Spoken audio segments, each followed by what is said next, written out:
বাংলাদেশের এই বর্তমান প্রেক্ষাপট অনুসারে ৫ই আগস্টের পর মাননীয় উপদেষ্টা আপনি বিভিন্ন খাতে অনেক অনেক আগের চেয়ে অনেক স্বাচ্ছন্দ্য এবং পরিষ্কার পরিচ্ছন্নতার অনেক দিক থেকে এগিয়ে নিয়ে এসেছেন। আমরা আজকে একটা মানববন্ধন করেছি, সেটা হলো আমাদের যাদের রিক্রুটিং লাইসেন্স রয়েছে। আমরা দীর্ঘদিন থেকে অপেক্ষা করছি, দিনের পর দিন অপেক্ষা করছি যে আমাদের বিভিন্ন যে দেশগুলো বন্ধ হয়ে আছে সে দেশগুলো বিগত সরকারও কোনো উদ্যোগ নেয় নাই।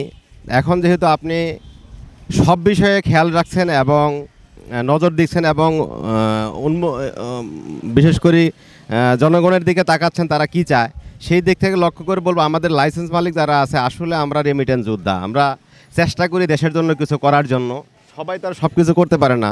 আমরা একটা লোক প্রেরণ করি, সে রেমিটেন্স পাঠায়, সেটা আপনি কতটুকু কাজে লাগে আপনি ভালো করে জানেন। আমি আপনার কাছে বিনীতভাবে আহ্বান জানাবো, আপনি সব খাতে নজর দিয়েছেন, আপনার কাছে বিশেষ আকুতি জানাই যে এই রিক্রুটিং এজেন্সি যাদের রয়েছে আপনি এদের দিকে একটু খেয়াল রাখবেন, বিশেষ করে যে দেশগুলো বন্ধ আছে সেগুলো একটু উন্মুক্ত করার বিষয় নিয়ে।